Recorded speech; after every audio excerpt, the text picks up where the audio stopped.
Hi friends, welcome back to Rolex sir official. இந்த வீடியோவில் நம்ம என்ன பார்க்க போகிறோம்னா, நம்ம வீட்டில் கருவேப்பிலை செடி இருக்குது மக்களே. அந்த செடியில் பற்றி நான் குருவி கூடு வெட்டிருக்கு. ரீசெண்டாக நான் இப்போ காலையில் தான் பார்த்தேன்.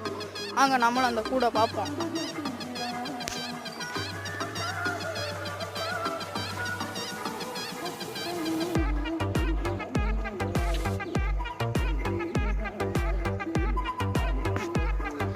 பார்த்தீங்கன்னா நம்ம குருவி கூட்டை நம்ம இந்த குருவி கூடு வெட்டி எப்போ குஞ்சு வரைக்குதோ அப்போ திரும்ப வீடியோ போடுவோம். அது வரைக்கும் நீங்கள் சப்ஸ்கிரைப் பண்ணி லைக் பண்ணிட்டு கமெண்டில் எப்போ குருவி குஞ்சு வச்சு கமெண்ட் பண்ணிடுங்க. பாய்.